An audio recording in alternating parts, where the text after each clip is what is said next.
रक्षाबंधन का पर्व, श्रावण का महीना, जनकपुर के समीप एक गांव में रहने वाली विधवा ब्राह्मणी का एकमात्र बेटा प्रयागदास। प्रयाग सबने राखी बांधी।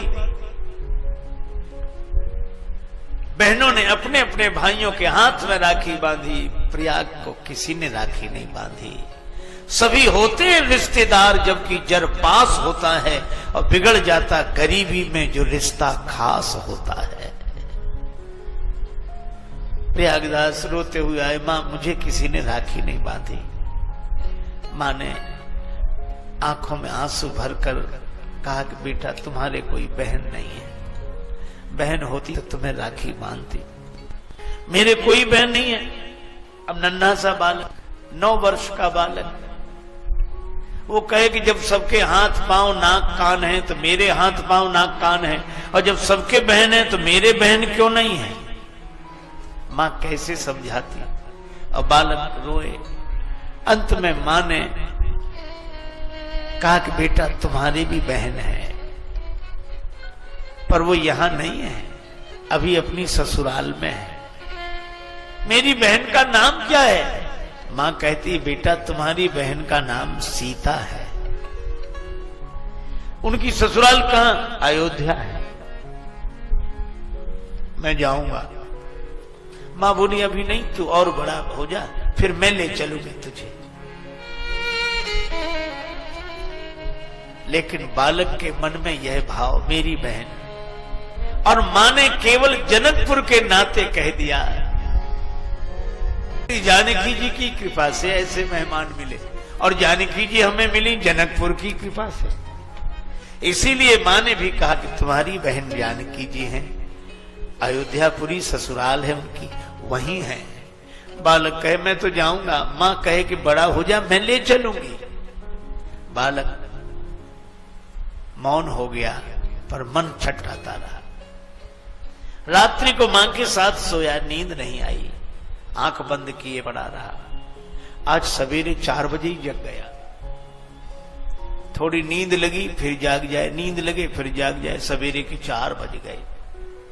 उसको लगा कि मां ने सब पता बता ही दिया है, और अयोध्या तो वैसे ही प्रसिद्ध है, मैं पहुंच जाऊंगा, ज्यादा दूर थोड़ा ही है।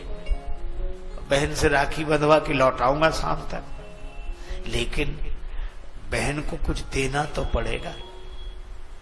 मां के पास केवल 2 धोतियां, एक वो धारण कर लेती, एक धोकर डाल देती, और कुछ नहीं था उसके पास। फटी हुई सिली हुई धोती, धुली हुई रखी थी। प्रयागदास ने वह धोती ही उठा ली, बगल में दबा ली। बहन राखी बांधेगी, उसे दूंगा। और पैदल पैदल चल पड़े। अब जनकपुर से कोई अयोध्या पैदल आवे तो महीनों का रास्ता है। थोड़ी दूर ही चले, थक गए, सोचा आराम कर लूं फिर चलूंगा। एक पेड़ के नीचे आंख बंद करके सो गए, धोती सिरहाने रख ली, नींद लग गई। जब भगवान का कोई बनता है तो भगवान उस नाते को निभाते हैं।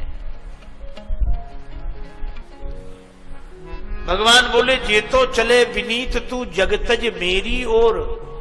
तू संसार छोड़कर जितना मेरी ओर चलता है, तेते पग मैं भी धरूं, करूं कृपा की कोर।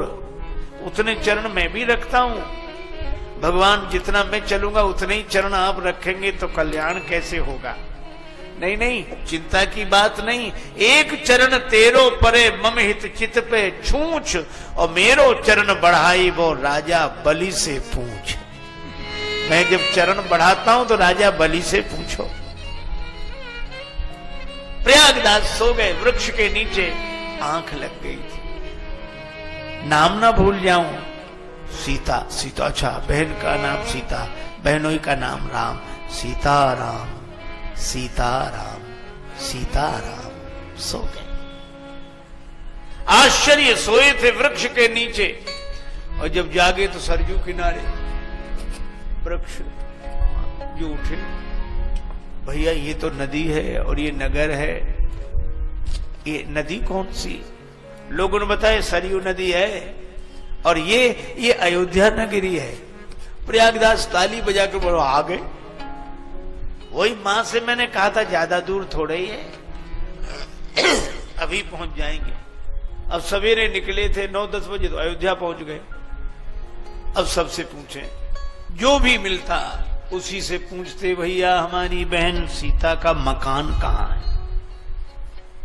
अब साधु संत कहें मकान थोड़ा ही मंदिर है उनका, और ये कहें मंदिर, अरे वो कोई देवी देवता थोड़ा ही है, हमारी बहन है।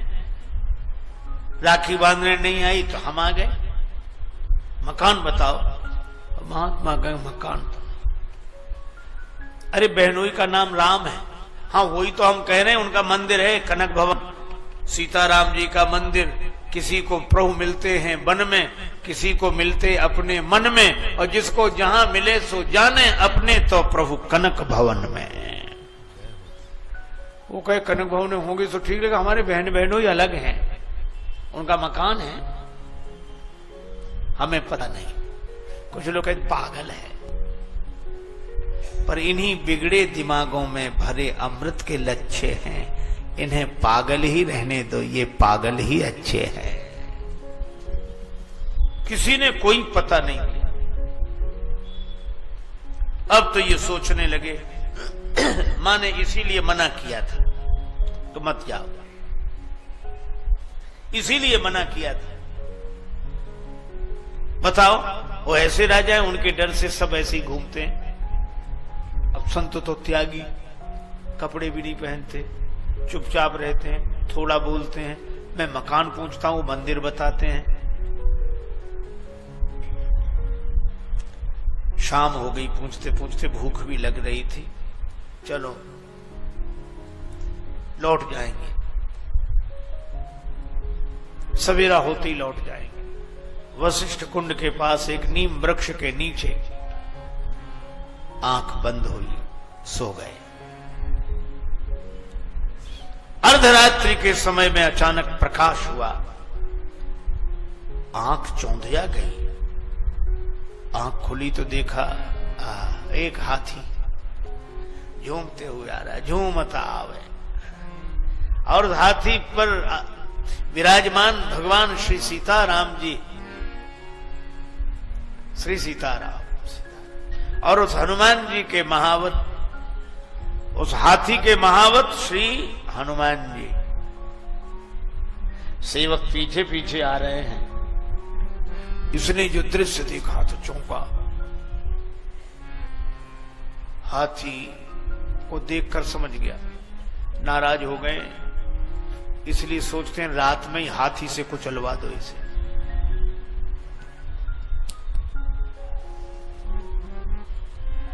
बड़े आदमी है ना, हम गरीबों से नाता हो भी तो बताने में शर्म लगती है। तो ये भी खड़ा हो गया, लेकिन ये क्या, हाथी को बिठाया गया, श्वेत रंग का हाथी। हाथी बैठा, सीढ़ी लगाई गई और सीढ़ी से भगवान श्री सीताराम जी उतरे। आहा, प्रयागदास के पास जाकर खड़े हो गए। इतनी सुंदर दिव्य दंपत्ति का दर्शन कि जहां की देखकर आनंद मग्न हो गया। तो हमने ये कथाएं सुनी स्वामी राजेश्वरानंद जी महाराज द्वारा। बहुत ही सुंदर तरीके से इन कथाओं का वर्णन उन्होंने किया है। उम्मीद है आपको ये कथाएं बहुत पसंद आई होंगी। अगर आपको ये कथाएं पसंद आई हैं तो चैनल को सब्सक्राइब कीजिए, वीडियो को लाइक और शेयर कीजिए, ताकि इस तरह की प्रेरक और हास्य कथाएं हम आपके लिए लेकर आते रहें। आपका बहुत बहुत धन्यवाद।